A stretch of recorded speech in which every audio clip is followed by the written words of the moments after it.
Kalian pernah kepikiran gak gimana jadinya kalau bumi kita kerendam air akibat pemanasan global? Kayak di film Waterworld gitu. Atau semisal permukaan bumi udah nggak layak huni lagi dan manusia terpaksa tinggal di bawah laut.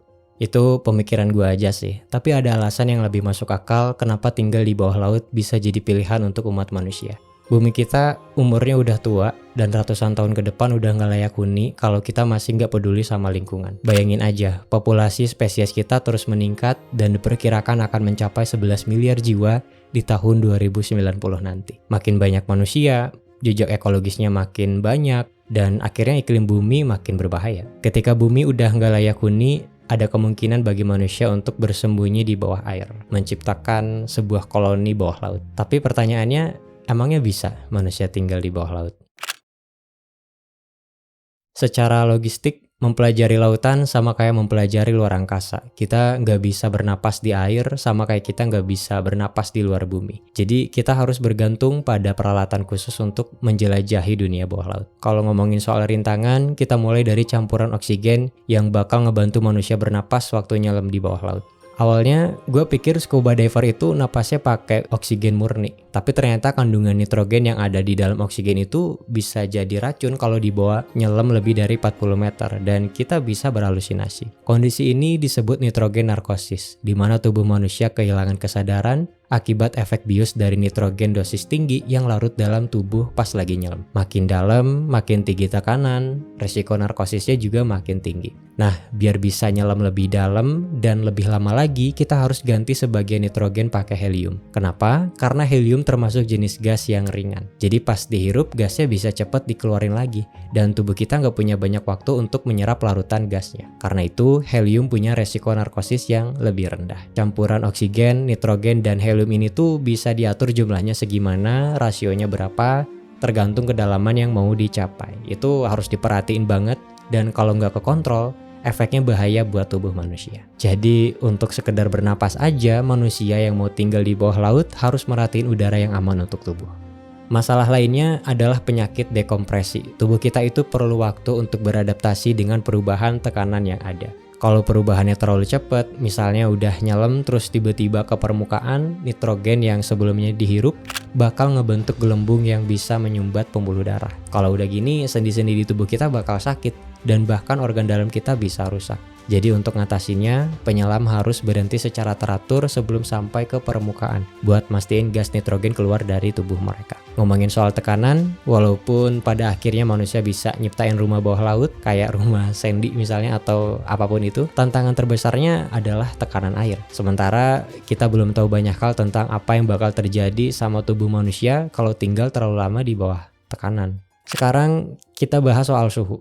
Makin dalam kita tinggal di bawah air, suhunya makin dingin. Beda sama keadaan di luar angkasa, air itu menyerap panas dengan cepat. Jadi manusia yang tinggal di bawah air butuh pemanasan yang signifikan, biar suhunya tetap stabil. Di samping itu, sumber energi konvensional yang masih pakai bahan bakar, angin, atau panel surya udah pasti gak bisa dipakai di bawah air. Penggunaan energi nuklir atau pembangkit listrik tenaga pasang surut mungkin bisa jadi solusi. Tapi kalau gitu, pada akhirnya manusia masih harus bergantung sama kehidupan di permukaan. Belum lagi soal pembangunan struktur kedap air yang membutuhkan baja dan paduan logam lainnya yang harus ditambang di daratan. Logam yang ada di dasar laut ya mungkin bisa dipanen gitu nantinya. Tapi apakah manusia bisa mengolah semua logam itu di bawah air?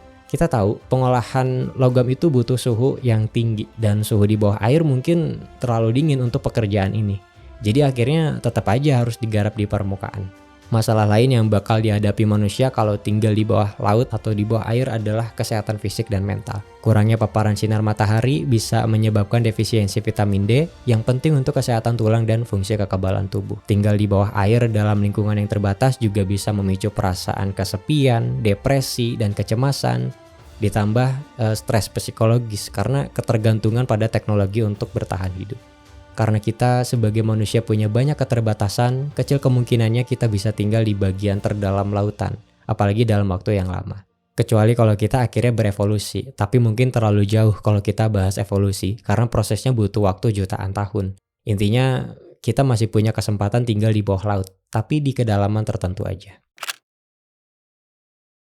Ada yang menarik, pas gue lagi cari materi buat video ini, gue nemu artikel yang bilang kalau tinggal di bawah air bikin awet muda. Dan gue kayak, hah, emang bisa? Gimana caranya? Dan setelah gue cari tahu, ternyata bisa dibilang iya, tapi nggak sesederhana itu. Jadi gini, ada sebuah penelitian yang dilakukan Profesor Joseph Dituri dari Universitas Florida, di mana dia memberanikan diri untuk tinggal di bawah air selama 100 hari, di kedalaman sekitar 9 meter. Tempat yang dia tinggal itu bukan rumah, tapi laboratorium bawah laut, Jules Undersea Lodge yang ada di Florida, Amerika Serikat. Joseph Dituri punya misi untuk cari tahu apa yang bakal terjadi sama tubuh manusia kalau tinggal di lingkungan bertekanan tinggi. Dia ngejalanin aktivitasnya kayak biasa, olahraga, ngajar kelas online, pola makannya sama, pola tidurnya sama, dia juga ganti aktivitas larinya dengan berenang agar terkena paparan sinar matahari. Pokoknya semua yang dia lakukan adalah rutinitasnya seperti biasa. Dan setelah 100 hari itu, Joseph Dituri bilang kalau oksigen murni yang dia hirup dalam ruangan bertekanan tinggi memberikan efek positif buat tubuhnya. Dan mekanisme ini itu sama kayak pengobatan hiperbarik yang ada di rumah sakit. Pengobatan atau terapi yang dilakukan dalam ruangan bertekanan tinggi. Intinya, setelah Joseph Dituri tinggal di bawah air dan proses hiperbarik terus terjadi di tubuhnya selama 100 hari itu, kadar kolesterolnya turun, peradangannya berkurang, dan bahkan sel-sel dalam tubuhnya mencegah penuaan. Like, for instance, hyperbaric medicine is shown to increase telomere length by 25 to 33%. So what that says is that I can replicate that cell more. Dituri nggak ngeklaim kalau dia jadi lebih awet muda, tapi penelitian itu bikin tubuhnya ada di kondisi optimal. Sel-sel dalam tubuhnya bekerja dengan baik dan akhirnya jadi lebih sehat. Kesimpulannya bukan tinggal di bawah air yang bikin manusia awet muda, tapi proses hiperbarik yang terjadi ketika kita menghirup oksigen murni di bawah tekanan tinggi, yang akhirnya membuat tubuh kita jadi lebih sehat. Nah, kalau semisal di masa depan nanti manusia bisa membangun peradaban di bawah laut, terus ada mekanisme hiperbarik di dalamnya, mungkin aja manusia di sana jadi pada lebih sehat dan awet muda. Ngomongin soal peradaban di bawah laut, ternyata kita punya harapan buat ngewujudin itu.